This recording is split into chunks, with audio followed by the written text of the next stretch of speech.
Halo teman-teman, saya saat ini sedang berada di Bangkok dan dalam kesempatan ini saya ingin memberitahukan tentang perkembangan di bidang dispepsia fungsional.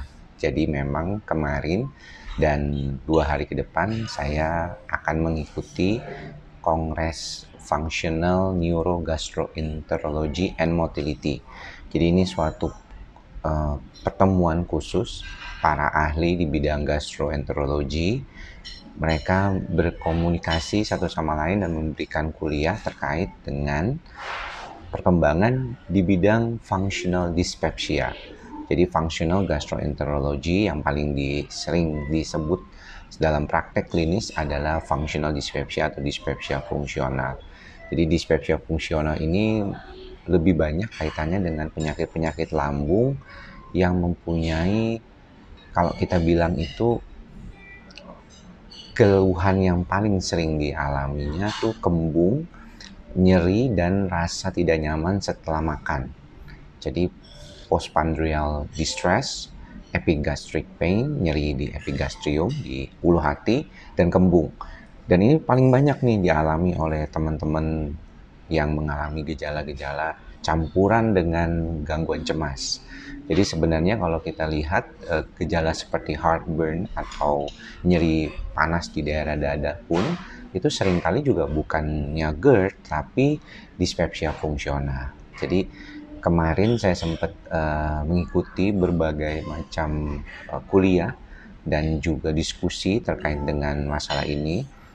Salah satunya nanti akan saya bahas juga terkait dengan biota atau mikrobiota, lebih tepatnya bagaimana lambung itu terpengaruh oleh sistem saraf pusat, kemudian juga sistem enteric nervous system yang ada di lambung sendiri, dan jaternik atau bakteri baik yang ada di usus kita, ya, di dalam sistem pencernaan kita. Nah, ini yang mungkin perlu teman-teman pahami, karena banyak di antara kita ini seringkali fokusnya hanya pada satu sisi saja. Pengobatannya tidak mengalami proses yang multidisiplin, tapi hanya satu sisi. Misalnya teman-teman fokus dikasih obat anti spasmolitik, ya, supaya dia nggak bolak-balik, prokinetik ya istilahnya, misalnya supaya nggak ini, atau dikasih penekan asam lambung, kadang-kadang berlebihan.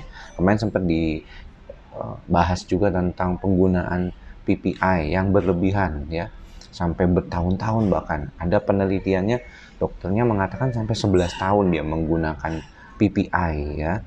Dan tentunya ini jadinya tidak baik, ya, pada beberapa kasus malah menimbulkan masalah. Apalagi beberapa penelitian terakhir mengatakan penggunaan PPI yang berlebihan, ada beberapa jenis PPI juga akan menyebabkan masalah baru gitu. Jadi ini yang penting. Kemudian juga dibahas tentang masalah psikososial, terutama trauma masa kecil, yang terkait dengan bagaimana trauma itu bisa membentuk konteks problem di otak jadi hipersensitivitas. Karena bagaimanapun banyak kasus-kasus ini dikaitkan dengan hipersensitivitas di dalam lambungnya. Jadi orang yang mengalami dispepsia fungsional ini memang dia terjadi hipersensitivitas di sistem brain gut axis-nya itu, terutama di daerah usus halus dan usus besar, serta juga yang berkaitan dengan lambungnya. Kalau di dalam usus besar, kita ketahui juga ada yang namanya penyakit Irritable Bowel Syndrome atau IBS, ya.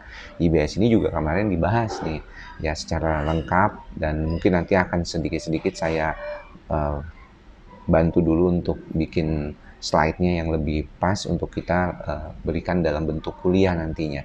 Tapi yang paling penting buat teman-teman yang saat ini sedang mengalami gejala-gejala dispepsia fungsional yang ditandai tadi dengan epigastric pain atau nyeri di ulu hati, kemudian juga rasa penuh setelah makan atau postprandial distress dan kembung, maka teman-teman perlu penanganan yang tepat, ya, perlu penanganan yang baik, karena kelamaan penyakit ini akan bisa mempengaruhi masalah stres juga atau masalah psikologis. Jadi psikologis stres bisa menyebabkan terjadinya rentannya orang mengalami dispepsia fungsional, begitu juga dispepsia fungsional yang terlalu lama akan menyebabkan masalah stres bagi orang tersebut. Pada intinya kita mampu untuk mengatasi kondisi-kondisi tadi dengan baik supaya kita bisa menjadikan penyakit ini sesuatu yang bisa kita kendalikan. Ya, jadi bukannya dia mengendalikan kita, tapi kita yang mengendalikan dia.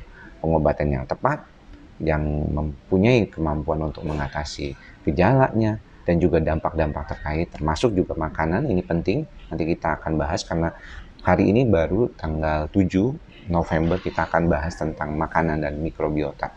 Maka daripada itu saya bangun pagi-pagi ini belum mandi, langsung sarapan dulu ya.